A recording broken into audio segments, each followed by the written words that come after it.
Bonjour, bonjour à tous et toutes et bienvenue à cette session numéro 2 sur notre atelier en ligne interactif, les 12 étapes pour trouver un emploi en 2018. Donc, bienvenue à tous et je voudrais déjà dire que la partie 1 de notre atelier est en ligne et donc merci d'avoir partagé massivement. J'espère que vous avez eu la possibilité de faire les exercices qu'on a proposés hier. Et donc, vous pouvez continuer de partager la vidéo et inviter le maximum de personnes à se connecter. Donc, comme hier, on va leur laisser 5 petites minutes pour venir, pour nous rejoindre. Et donc, voilà, n'hésitez pas. Alors, partagez la vidéo, comme je l'ai dit, partagez-la. Dès que vous vous connectez, partagez afin que vos amis et vos connaissances soient informés du fait que vous êtes en train de suivre cette formation. Et donc, on laisse un petit peu de temps et on va commencer. Ouais, bonjour, bonjour. Voilà, écrivez un petit message pour dire que vous êtes là. On va laisser un petit peu de temps et on va continuer notre atelier qu'on a commencé hier pour mettre toutes les chances de notre côté pour trouver un emploi en 2018 en 3 mois. C'est l'objectif qu'on s'est donné. 3 mois, 3 mois, 3 mois. Vous voyez, 3. Voilà, 3 mois. On va se donner à fond. On est fatigué de ramer, de tourner en rond. Donc, on va passer à l'action. Alors, partagez, partagez. Partagez, je vois que vous n'êtes pas encore tous connectés. Donc, j'attends que vous soyez connectés. Faites savoir à vos amis que vous êtes là. On va passer à l'étape numéro 2. On passe à l'étape numéro 2. Dans 1 minute, on commence. Hein. Voilà. Alors, on va faire le récap en attendant qu'ils arrivent. Donc, hier, on a parlé de la première étape, c'était la motivation. Pourquoi est-ce que tu veux trouver un emploi? Quel type d'emploi est-ce que tu veux trouver? Est-ce que tu sais exactement ce que tu veux? Est-ce que c'est un emploi alimentaire? C'est-à-dire, est-ce que c'est juste un travail pour pouvoir avoir de quoi payer tes factures pour l'instant? Ou est-ce que c'est un travail en rapport avec tes capacités, ta formation? Sur ce plan, j'ai eu des personnes qui m'ont dit inbox qu'elles étaient un peu frustrées parce qu'elles n'avaient que le bac et elles ne savaient pas trop comment faire. Et je tiens à te dire que le bac ou autre, ou même moins, ne définit pas si tu peux trouver un emploi ou pas. Tu as des capacités, tu as des choses que tu as eu à faire et c'est ça qu'il faut valoriser en fait pour pouvoir trouver un travail. Donc, ne te limite pas du tout. Maintenant, si tu n'as que le bac et que tu veux devenir ingénieur des ponts et chaussées, il va peut-être falloir entrer dans l'entreprise à un poste peut-être plus bas et évoluer au sein de l'entreprise. Donc, vraiment, aucune porte n'est fermée. Tu peux atteindre tes objectifs à condition de te donner les moyens. Alors, on s'est demandé hier, est-ce que tu es sûr que tu veux vraiment travailler? Est-ce que l'emploi que tu as décidé de faire, que tu avais noté dans ton carnet, c'est vraiment celui-là que tu veux faire? Est-ce que tu as la qualification pour? Est-ce que tu penses que le salaire que tu as mis, parce que hier on a parlé de prétention salariale, est-ce que le salaire que tu as écrit, tu penses que tu le vaux vraiment? Est-ce que l'entreprise qui investit en toi pour le poste pour lequel tu as postulé va rentabiliser son investissement? Est-ce que tu as besoin d'un poste sédentaire? Est-ce que tu veux un poste avec des déplacements? Est-ce que tu es quelqu'un qui a besoin absolument de directives régulières ou est-ce que tu peux travailler en toute autonomie? Alors, donc, on s'est engagé à écrire le poste qu'on souhaite, les prétentions salariales, 5 entreprises dans lesquelles on aimerait travailler. On a également demandé d'écrire sur la vidéo le nom, le prénom, l'âge, le niveau d'études, l'emploi recherché, les prétentions salariales, le téléphone et l'email, parce qu'effectivement, des gens regardent cette vidéo et éventuellement, des recruteurs pourraient regarder. Ce serait intéressant qu'ils puissent tomber sur toi, que tu aies dit que ce que tu veux. Ils pourraient te contacter en direct. Alors, on est passé à une étape très importante par la suite. La deuxième étape, c'est la croyance. Est-ce que tu crois que tu peux trouver un emploi? On s'est demandé, oui, si tu crois, à combien %? D'accord? Parce que si tu ne penses pas que tu peux trouver un travail, tu ne vas pas le trouver. Il faut que tu y crois. Et on s'est dit, il faudrait que tu regardes à l'intérieur de toi quelle serait la limitante, qu'est-ce qui peut t'empêcher de croire que ce travail-là, tu peux le trouver avec le salaire que tu veux dans l'entreprise que tu as souhaité. Est-ce que tu y crois? Et on a parlé de pourcentage. Est-ce que tu y crois à 20%, à 30%, à 40%? Quel est le pourcentage? Et il fallait faire monter ce pourcentage pour arriver au moins à 90%. J'ai eu le plaisir de constater que plusieurs d'entre vous avaient mis 90%. C'est génial. Super. Ça veut dire qu'on peut continuer. On a dit après la deuxième étape qui était la croyance, la troisième étape, c'était la décision. Alors, est-ce que tu as vraiment décidé de trouver du travail? Comment est-ce que tu cherchais du travail avant? Est-ce que tu faisais tout ce qu'il faut? Qu'est-ce que tu as fait? Est-ce que tu penses que ce que tu as fait, il faudrait que tu l'améliores? Qu'est-ce que tu peux faire pour l'améliorer? Comment tu cherchais et comment est-ce que tu t'y prenais? Est-ce que tu penses que tu étais optimal dans ta recherche ou est-ce que tu penses que ce n'était pas assez? On a dit, rechercher un travail, c'est de ne pas avoir une posture de vacances. Est-ce que tu as l'impression que tu es en vacances ou est-ce que tu penses qu'il est temps vraiment de te décider à trouver un travail? Et on s'est posé la question, dans cette décision, combien de jours par semaine je suis prête à investir pour trouver un travail? Combien d'heures par jour je suis prête à investir? Et on a demandé qu'on écrivait cet engagement sur notre agenda et également sur la vidéo. Donc, combien d'heures par jour je m'engage? Ça, c'était la troisième étape qui était la décision. Combien d'heures par jour? Combien de jours par semaine? Alors, ça, c'était un engagement personnel à prendre. Ensuite, on va donc, avant de passer à la quatrième étape, on a dit qu'est-ce que le mot discipline t'inspire et à quel point ce travail que tu cherches peut transformer ton quotidien. Est-ce que ça peut vraiment influencer ta vie et à combien %? Si c'est un travail alimentaire, est-ce que tu penses vraiment que ce travail va pouvoir t'aider à changer radicalement les choses dans ta vie d'aujourd'hui? Si c'est un travail pour t'épanouir, si c'est un travail qui correspond à tes capacités, à tes aspirations, à ta nature, est-ce que tu penses vraiment que ce travail va améliorer considérablement ton quotidien? Donc, une fois qu'on a fait le bilan, maintenant on peut continuer. Partagez la vidéo s'il vous plaît, partagez-la parce que je ne vous vois pas encore complètement connecté par rapport à hier. Donc, partagez la vidéo afin que les autres puissent nous rejoindre. Alors, l'étape très importante qui est l'étape numéro 4, parce que vous savez que dans cet atelier, on va parler de quelque chose qui arrive, mais avant, le premier outil pour pouvoir chercher un travail, qu'est-ce que c'est? Eh bien, c'est un curriculum vitae, vous l'avez compris. Il faudrait avoir un bon CV, c'est capital. Alors, je vous invite, pour ceux qui ont un CV, d'en faire une photo et de la partager sur la vidéo, parce qu'on ne sait jamais si des personnes la regardent. Et je voudrais déjà vous dire que le CV, en fait, ce n'est pas une option. Ce n'est pas une option, c'est une obligation. C'est capital parce que c'est ce que le recruteur va regarder. Souvent, on le fait de façon négligée. Bien entendu, quand on dit « est-ce que tu as un CV? Est-ce que tu as fait un CV ?» Les gens pensent que c'est optionnel, mais ce n'est pas optionnel, c'est très, très, très important. D'avoir un bon CV, c'est important parce que le CV, il vous reflète. Avant de sortir le matin pour aller travailler, vous ne sortez pas en habit, en haillons, parce que vous voulez représenter quelque chose. Donc, le CV que vous avez doit représenter la personne que vous êtes. Parce que quand le recruteur va regarder le CV, il va se faire une idée de qui vous êtes. D'accord? Donc, si vous faites un CV médiocre, la personne se dira que vous êtes une personne de médiocre. Le recruteur croira que vous êtes médiocre. Et pourtant, vous n'êtes pas médiocre, vous êtes plein de talents, bourré de capacités. Peut-être que vous ne les connaissez pas, mais en prenant le temps de construire un CV en rapport avec votre personnalité, qui peut intéresser déjà, attirer l'œil. On ne le dira jamais assez et quand on l'entend, on croit que c'est accessoire. Imaginez-vous qu'un recruteur reçoive une trentaine de CV, une cinquantaine, une centaine de CV. Qu'est-ce qui va faire qu'il vous appelle et pas quelqu'un d'autre?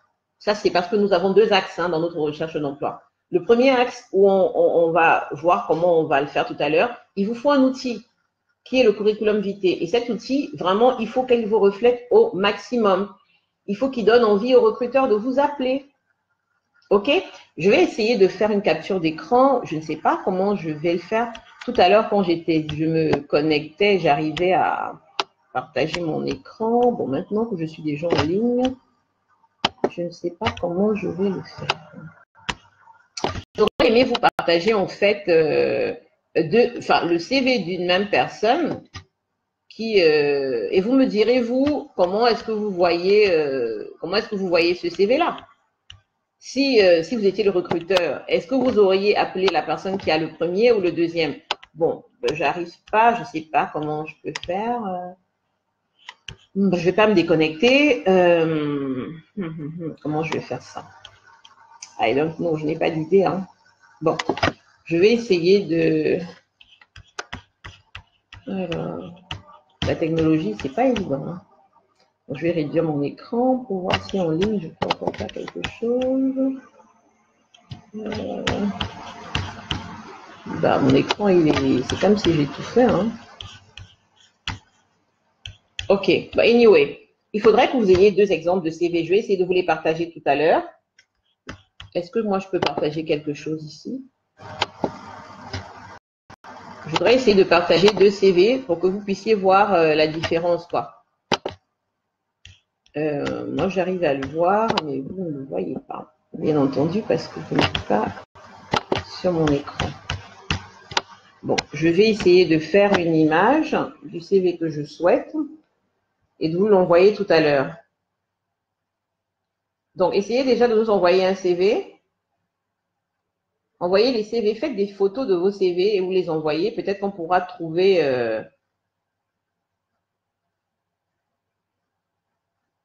on pourra trouver des CV. Vous pourrez vous-même me dire quel est celui qui correspond le mieux pour un recrutement. Comment je fais? Bon, écoutez, j'arrive pas à vous partager les CV, mais vous essayez de partager un CV et comme ça, on verra la différence entre certains CV qu'on partage. Tout à l'heure, après le direct, j'essaierai de partager sur ma page 2 CV différents pour qu'on voit. Donc, l'idée, c'était de dire qu'en fait, votre CV doit vous refléter. Votre CV doit être au reflet de votre personnalité. C'est-à-dire que c'est quelque chose qui doit vous ressembler. C'est quelque chose qui doit être travaillé. C'est pas quelque chose que vous devez faire de façon banale. Vous devez donner envie aux recruteurs. Et donc, vous devez mettre les informations que vous mettez sur le CV en rapport avec le poste que vous visez. Et donner vraiment le maximum d'informations qui correspondent. Ça veut dire que si vous avez fait un certain nombre de choses dans votre vie, vous n'allez pas toutes les mettre sur un CV que vous postulez pour un poste spécifique. Ça veut dire que si vous avez fait boulanger, secrétaire, garde d'enfants, nounou, assistant commercial, centre d'appel, ingénieur, vous avez fait plusieurs choses, vous n'allez pas tout mettre sur le CV si vous voulez répondre pour un poste de garde d'enfants. Vous comprenez? Parce que le recruteur peut se dire, est-ce que la personne est vraiment adaptée pour le poste? Vous imaginez s'il reçoit 2 CV, un CV avec une personne qui met 3 expériences de garde d'enfants avec différentes familles en détaillant exactement ce qu'elle est capable de faire, donner le biberon, changer, langer, etc. Et que vous lui emmenez un CV où c'est marqué secrétaire de direction, c'est clair que la personne ne sera pas, votre CV il va être mis de côté immédiatement. Donc, vous devez chercher en vous, par rapport vos expériences, par rapport à vos expériences, que vous pouvez valoriser par rapport au poste. Donc, dans le curriculum vitae, vous devez vous mettre dans l'esprit du recruteur et déjà même aller sur Internet pour regarder les attentes des offres d'emploi, les attentes qui correspondent au poste. C'est-à-dire, quand on publie une offre, on a généralement le profil qu'on recherche et puis les tâches qu'on attend. Vous devez aller regarder ces tâches-là et regardez dans votre expérience personnelle, qu'est-ce que vous avez déjà fait qui correspond à ces tâches-là. Et c'est ça que vous devez remettre dans ce CV-là. En même temps, vous devez l'arranger, le rendre attrayant, attractif pour que les personnes puissent venir avoir envie de vous appeler. D'accord? Donc, le CV doit être adapté aussi bien avec des mots et d'une expérience qui correspond au poste. Il faudrait mettre un titre aussi à votre CV. Si votre CV n'a pas de titre, on ne sait pas trop ce que vous voulez faire comme emploi. Et puis, si vous voulez faire un emploi d'infirmière, ne donnez pas un CV avec un titre commercial ou alors architecte. D'accord? Prenez du temps vraiment pour que votre CV soit cohérent. Et puis, si vous n'avez pas beaucoup d'expérience professionnelle en rapport avec ce qu'on cherche, mettez en première partie les compétences. Donc, listez maintenant, faites un CV compétences. Vous pourrez regarder sur Internet comment est-ce qu'on réalise un CV compétences. Donc, vous commencez par lister les compétences qui sont en rapport avec le poste demandé. OK? Donc, c'est très important d'investir du temps pour pouvoir faire son curriculum vitae, l'améliorer, l'étoffer, mettre une belle photo.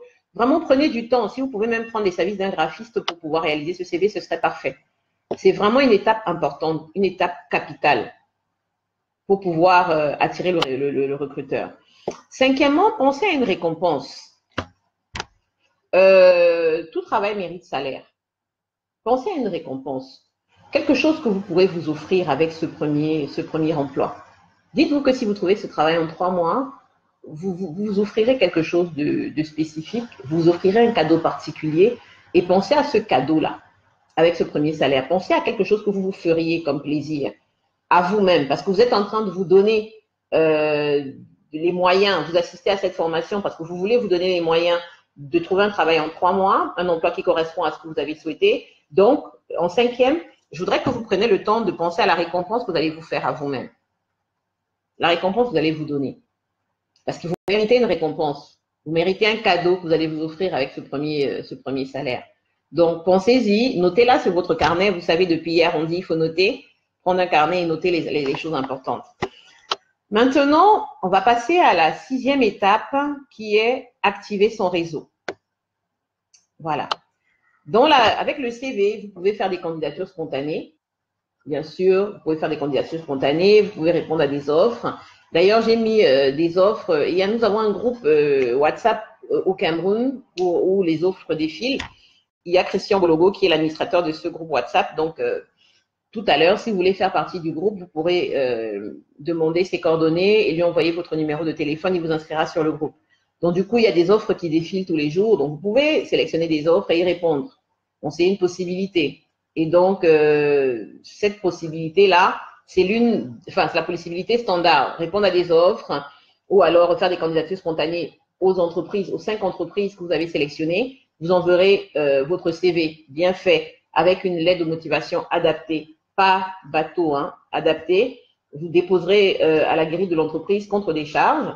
Et ensuite, si l'entreprise n'est pas dans la ville dans laquelle vous êtes, vous pouvez envoyer un courrier électronique ou même un courrier postal aux responsables des ressources humaines. Ça s'appelle des candidatures spontanées, c'est-à-dire que vous ne répondez à aucune offre spécifique. Vous pouvez également vous inscrire sur le groupe WhatsApp, comme je vous ai expliqué, pour pouvoir regarder les offres qui sont mises, et j'en ai mis plusieurs sur la vidéo d'hier. Vous pouvez aller regarder, pour ceux qui se sont connectés. Il y a beaucoup d'offres, beaucoup d'offres. Il y a plus de, je sais pas moi, 500 offres d'emploi sur cette liste-là, et elles sont actuelles. Donc, vous pouvez aller regarder. Donc, nous, on va se concentrer sur le réseau. Une autre manière de chercher du travail, c'est d'activer son réseau. Et pour moi, c'est la meilleure des manières. Pour moi, c'est la plus rapide des manières. On va bien sûr prendre du temps pour pouvoir poster des offres, répondre à des candidatures spontanées, comme je l'ai dit tout à l'heure, mais on va prendre aussi beaucoup de temps pour pouvoir activer notre réseau. OK? Pour activer notre réseau, justement, nous allons devoir lever les freins pour activer notre réseau. Alors, ça veut dire que la plupart des freins qui reviennent souvent, c'est je n'aime pas demander des services. Parce qu'activer son réseau, c'est aller voir des personnes que tu connais et lui parler de ton profil, lui parler de ton besoin, lui dire que tu cherches un travail dans tel ou tel domaine, parler de ce que tu es capable de faire. C'est ça l'activation de son réseau et c'est en plusieurs étapes différentes. OK? Donc, il va falloir lever les freins. Lever le frein, je n'aime pas demander. J'ai peur de gêner la personne. J'ai peur de ne pas y réussir. J'ai peur de ne pas être bien préparé. Et s'ils me répondent qu'ils ne peuvent pas m'aider, ça ne sert à rien. Tous ces freins, il faut les lever. D'accord? Et d'autres freins également. Qu'est-ce qui peut vous empêcher d'aller voir quelqu'un que vous connaissez pour pouvoir lui parler de votre demande de recherche d'emploi? Donc, il faut lever ces freins absolument. Maintenant, nous allons passer à l'action. Comment nous allons passer à l'action? On est à une étape où le CV a été mis à jour avec le titre de métier que vous voulez faire, avec les expériences professionnelles qui cadrent. Vous avez écrit une lettre de motivation. Je rappelle que chaque lettre de motivation correspond à une offre. Ce n'est pas une lettre de motivation pour toutes les offres auxquelles vous répondez. Chaque fois que vous voulez répondre à une offre d'emploi, asseyez-vous bien confortablement, prenez votre ordinateur, analysez l'offre, décryptez, prenez mot par mot. Ça peut prendre 1 heure pour répondre à une offre.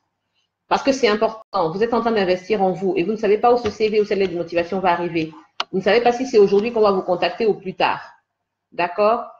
Donc, il est important pour vous d'investir et de faire une très belle lettre de motivation en rapport avec le CV que vous avez fait, en rapport avec l'offre à laquelle vous êtes en train de répondre. Donc, nous nous engageons à répondre à 5 offres d'emploi tous les jours pour pouvoir trouver un travail. 5 offres d'emploi après s'être inscrit sur différents groupes. Vous pouvez vous inscrire dans des agences de recrutement, vous pouvez aller au FNE, au Fonds national de l'emploi, si vous êtes au Cameroun, si vous êtes en France, vous allez au Pôle emploi. En tout cas, tous les organismes d'accompagnement à l'emploi, vous devez vous y inscrire. Vous devez être inscrit Vous devez multiplier les possibilités. Mais nous, on se concentre vraiment pour la suite de cet atelier sur l'activation du réseau. Alors, pour l'activation du réseau, vous devez identifier en fait chaque semaine un certain nombre de personnes à qui vous devez appeler, un certain nombre de personnes que vous devez appeler. Moi, je pense que chaque semaine, vous devez noter 10 personnes. Alors, notez sur votre feuille 10 personnes que vous pouvez appeler, à qui vous pouvez appeler pour prendre rendez-vous et leur parler de votre recherche d'emploi. 10 personnes. D'accord? 10 personnes que vous pouvez appeler. Et donc, du coup, vous allez appeler, vous prenez des rendez-vous, vous appelez pour prendre des rendez-vous tout au long de la semaine. L'objectif pour moi, c'est que vous puissiez avoir, en fait, au moins un rendez-vous chaque jour. C'est-à-dire que vous pouvez avoir quelqu'un que vous devez rencontrer. Dans la liste des personnes que vous pouvez faire, on le verra tout à l'heure, vous devez appeler les 10 personnes et leur dire bonjour, je me présente, comme tu me connais, voilà, là, là. Je suis dans une étape spécifique où je me suis donné un challenge de trouver un travail en 3 mois. Donc, j'ai telle compétence, voilà le travail que je veux et voici les prétentions salariales. J'aimerais un entretien avec toi pour que tu me donnes des conseils. Puisque toi, tu travailles déjà, toi, tu es dans telle entreprise. J'aimerais des conseils venant de toi. Si tu peux m'accorder une dizaine de minutes, ça m'arrangerait. Je peux passer te voir au boulot, à la maison ou même prendre un verre avec toi. Donc, c'est important de faire cette démarche et de rencontrer une personne chaque jour. Donc, ça va vous faire 5 rendez-vous chaque semaine. Au bout de 5 rendez-vous, vous pourrez demander à la personne si elle a des recommandations à vous faire. Si elle a des recommandations, ça débouche sur un autre rendez-vous que vous allez prendre pour pouvoir étoffer votre réseau. Donc, 5 propositions, vous pourrez avoir un job, un emploi. Donc, si vous avez fait 5 rendez-vous par semaine, vous aurez fait à peu près 125 rendez-vous sur les 12 semaines. D'accord? Vous allez avoir peut-être, je sais pas combien, 5 propositions, ou 10, ou 15, je l'espère pour vous. Et vous allez décrocher le job, le stage, l'emploi de vos rêves. Maintenant, vous devez beaucoup passer des coups de fil ou alors vous déplacer pour aller rencontrer des personnes. Vous ne pouvez pas rester à la maison pour trouver un travail. C'est pas possible. Vous devez appeler des gens, parler de votre recherche d'emploi. Donc, envoyer au moins 5, répondre à 5 offres, envoyer une candidature spontanée, passer 2 coups de fil par rapport à votre réseau. Alors, en 8e, quel est mon réseau? C'est qui mon réseau? Mon réseau, en fait, c'est ma page Facebook, toutes les amies Facebook, ma page LinkedIn. À ce propos, d'ailleurs, je pense que tout le monde devrait créer un compte LinkedIn. LinkedIn, c'est un réseau social professionnel, donc c'est bien d'avoir un compte LinkedIn, une page LinkedIn bien étoffée. Mon réseau, c'est qui? C'est ma famille, c'est mes amis, susceptibles de m'aider, de me donner un conseil, un tuyau. C'est mes anciens camarades de classe, c'est mes anciens collègues, c'est le voisinage, c'est les commerçants, c'est mon club de sport, c'est mon hobby, c'est mon église, c'est ma mosquée. Donc, tout ça fait partie de mon réseau. Donc, vous vous rendez compte qu'il y a une foule de personnes qui font partie de votre réseau. Donc, chaque semaine, vous devez entrer en contact avec 10 d'entre elles. 10 uniquement, 10.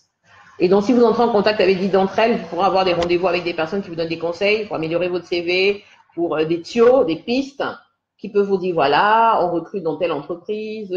C'est important d'être au courant de ce qui se passe. Il y a telle nouvelle entreprise qui vient de s'installer, ils ont besoin de tel ou de tel. Vous devez parler avec les gens pour avoir les informations qui peuvent être capitales pour vous. Donc, ce serait bien si vous connaissez au sein du groupe de vous mettre par groupe de travail de 3.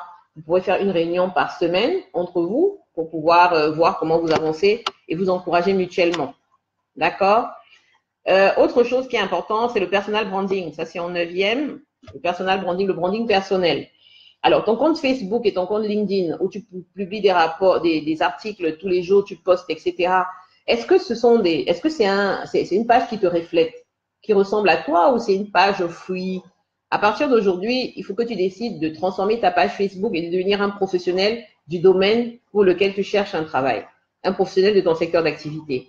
Donc, tu vas commencer à poster des analyses. Si tu veux être dans le secteur juridique, il faut que tu trouves des informations dans le droit, des affaires, des analyses, tout ce qui tourne à ton secteur d'activité. Tu postes en ligne, tu publies. Tu dois devenir un personal brander. Tu dois devenir quelqu'un qui fait ton autopromotion par rapport à ce que tu es capable de faire. Donc, il faudrait que ta page Facebook, ta page LinkedIn correspondent à ton image. Donc, poste des choses intéressantes pour les gens en rapport avec ton secteur d'activité. Transforme de telle sorte que quand quelqu'un parcourt ta page Facebook désormais, on se dise, ah, elle veut être esthéticienne ou elle est esthéticienne. Ah, elle est coiffeuse. Ah, elle est juriste. Ah, c'est un ingénieur télécom. Ah, c'est quelqu'un qui travaille dans le domaine de l'agriculture, de l'élevage. Il est important que les personnes qui sont autour de toi comprennent quels sont tes centres d'intérêt. Et ton centre d'intérêt principal pendant les 3 prochains mois, ça doit être le secteur d'activité dans lequel tu veux travailler. Donc, il est important que tu t'abonnes à des revues spécialisées, que tu fasses des analyses personnelles, des articles que tu trouves sur Internet, que tu les publies et que tu deviennes une personne référence, en fait, par rapport à tout ça. Donc, du coup, le personal branding, c'est capital. Préparation à l'entretien d'embauche, c'est la 10e étape. Comment tu fais pour te préparer pour ton entretien d'embauche? Bon, on fera un atelier, si possible, au mois d'avril, dont je vous convaincrai pour ceux qui n'auront pas encore trouvé, mais je pense que ce sera plus vous, parce que je pense que d'ici avril, vous aurez trouvé un travail. La préparation d'entretien d'embauche est très, très, très importante. Vous pourrez trouver des liens, je vous les mettrai tout à l'heure, en bas de page de vidéo, des liens pour vous préparer. Vous pouvez vous préparer avec une amie, avec un frère. Vous faites des simulations, vous vous mettez à la place de la personne qui recrute, enfin, qui est recrutée, et votre connaissance fait le recruteur. Après, vous inversez. La personne qui est en face de vous fait la personne qui va être recrutée et vous faites le recruteur. Je vous donnerai les 2 liens sur qu'est-ce que le recruteur attend quand il recrute et également comment vous devez vous préparer pour être recruté. C'est beaucoup de choses que vous devez faire. C'est beaucoup de temps que vous devez investir pour votre préparation. Et vous devez surtout avoir également en 11e étape un tableau de bord de suivi de vos offres. Ça veut dire que tout ce que vous faites, vous devez le noter sur un tableau de bord. Je donnerai également des modèles en fin d'atelier. Vous devez absolument avoir un tableau de bord, c'est-à-dire votre semaine type sur laquelle vous êtes engagé dans la journée d'hier. Vous allez vous dire, OK, d'accord, si je m'engage 5 jours par semaine, 4 heures par jour, vous devez mettre exactement ce que vous avez fait. Donc, vous faites un tableau et vous pouvez suivre. Donc, sur ce premier tableau, vous mettez ce que vous faites. Alors, le lundi matin, de 8h à 9h, je passe des coups de fil. De 9h à 10h, je réponds à des offres d'emploi. De 10h à 11h, je fais un rendez-vous avec quelqu'un de mon proche, un de mes proches. Donc, vous devez l'écrire et ça va vous permettre de suivre. À la fin de la semaine, vous regardez, est-ce que j'ai suivi la semaine type? C'est-à-dire, le dimanche, vous pouvez programmer votre semaine et le vendredi soir, vous regardez, est-ce que je suis quelqu'un de discipliné? On a parlé de discipline plus haut. Donc, vous devez vous tenir à votre semaine type. Et en plus de cette semaine type, vous devez avoir un document où vous écrivez les offres auxquelles vous avez répondu. Parce que c'est important de savoir où vous avez répondu. Si vous ne mettez pas un fichier avec les offres auxquelles vous avez répondu, un beau jour, quelqu'un va vous appeler et vous ne saurez même pas qui c'est. Il vous dit bonjour, je suis le responsable de la société Intel. D'accord, oui, vous ne vous rappelez plus, vous êtes peut-être dans le taxi, on vous appelle. Donc, il est important de dire à la personne, ah, bonjour, ok, d'accord, monsieur, est-ce que vous me permettez d'enregistrer votre numéro et de vous rappeler plus tard? Bon, ça, c'est pour gagner du temps pour aller regarder à la maison dans vos documents. Si vous n'avez jamais noté l'entreprise, vous ne pourrez même pas retrouver le poste auquel vous avez postulé, donc vous ne saurez pas. Vous ne pourrez pas vous préparer à un entretien. Donc, ça, c'est très, très important. C'est capital, c'est plus que capital. Donc, ne répondez jamais à chaud comme ça quand quelqu'un vous passe un coup de fil par rapport à un emploi. Bonjour, vous êtes bien madame telle? Oui, ok, d'accord, nous avons reçu votre candidature. Est-ce que je pourrais vous poser quelques questions? Donc, dites oui, non, excusez-moi monsieur, je suis dans un taxi ou alors je suis dans une situation qui ne me permet pas de répondre, mais permettez-moi de vous rappeler d'ici 1 heure ou dans l'après-midi. Ça vous laisse le temps de vous préparer. Vous prenez le nom de la personne, vous prenez son numéro de téléphone. Et comme ça, quand vous rentrez chez vous, vous rentrez dans vos notes, dans votre carnet où vous avez noté votre fichier Excel. Vous avez noté les détails des offres auxquelles vous avez postulé. Ça peut vous permettre de vous rendre même compte ah oui, ça c'est une offre à laquelle j'ai postulé il y a 2 mois, il y a 3 mois. D'accord? Donc, c'est important de noter toutes les offres. C'est pas postuler sans faire de notes. Vous devez donc suivre votre carnet de bord, tableau de bord de suivi, et vous devez suivre votre agenda de la semaine. Donc, c'est vraiment, vraiment très important. Donc, dans cette étape, j'ai dit, on ne répond pas, on ne commence pas à faire un entretien d'embauche au téléphone sans être préparé. On doit retrouver l'offre à laquelle on avait répondu pour qu'au moment où on appelle le monsieur ou la dame, on a l'offre en face de nous et ça nous permet d'être plus pertinent. OK? Et donc, ça, c'était la 11e étape, tableau de bord de gestion des offres. Et la 12e étape, en fait, qui est plus qu'importante, c'est vous abonner à un groupe, en fait. Abonner à des groupes de recherche d'emploi. Abonnez-vous à des groupes. Pourquoi vous abonnerez à un groupe? Parce que en vous abonnant à un groupe, ça vous donne la possibilité de rester en rapport avec les offres. Restez en rapport avec des personnes qui cherchent la même chose que vous. Abonnez-vous à des groupes et créez des binômes si possible. Donc, j'ai dit tout à l'heure, pour travailler, vous pouvez travailler à 3, enfin, binôme ou trinôme. Abonnez-vous à des groupes de recherche d'emploi et créez des binômes ou des trinômes. Ne restez pas isolés. D'accord? Quand vous abonnez à des groupes, ça vous permet de partager les bonnes informations.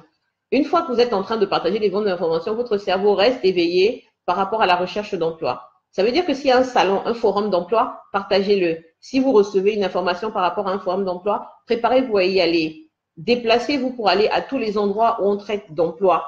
Allez à des salons spécialisés dans votre domaine. Cherchez des informations. Mais prenez le temps de parler. Parce que si vous ne parlez pas aux gens et que vous restez en autarcie, enfermé, ça ne peut pas fonctionner. Donc, je pense qu'on a élagué le sujet. On a parlé de beaucoup de choses. Il y a beaucoup d'activités à faire encore là, qui vous restent.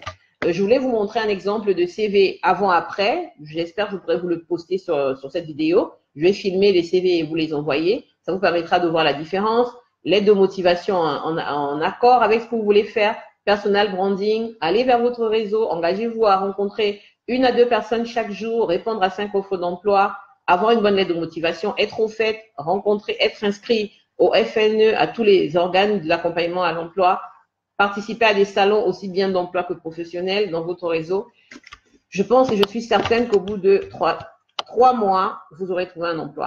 Et n'hésitez pas à me poser des questions si vous en avez. Vous pouvez me contacter sur ma page en privé et vraiment, je me ferai un plaisir de vous donner toutes les informations que j'ai. Donc, n'oubliez pas de vous abonner à des groupes WhatsApp. J'ai dit tout à l'heure, il y aura vous pourrez prendre les coordonnées de Christian. J'essaie de vous le mettre directement.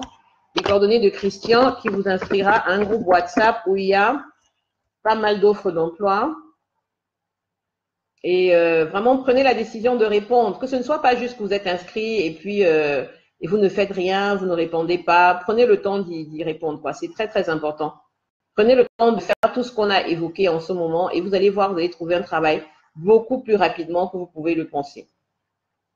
Le réseau, c'est capital. Le réseau, c'est vraiment quelque chose qui permet qu'on trouve rapidement du travail. Bon, là, je cherche le numéro de Christian pour vous le mettre. Vous le contactez et vous lui demandez de vous rajouter au groupe WhatsApp. Il y a vraiment beaucoup d'offres. Donc, ne soyez pas en reste. Je crois vraiment que vous allez pouvoir trouver un travail en appliquant toutes ces méthodes. Ok, donc c'est le 6 95 17 73 09. Bien sûr, si vous avez besoin d'un coaching personnalisé indépendant, vous pouvez regarder ma page www.wanja-jumessi.com pour avoir des sessions de coaching personnalisées. Sur ce, je vous souhaite beaucoup de courage. On a eu la partie 1 et la partie 2 de notre atelier 12 étapes pour trouver un travail. Je pense que si vous mettez ça en pratique, franchement, vous serez étonné des résultats. Et j'attends les témoignages massifs de votre nouvel emploi que vous avez trouvé. Je vous souhaite une excellente journée. Dieu vous bénisse. Au revoir.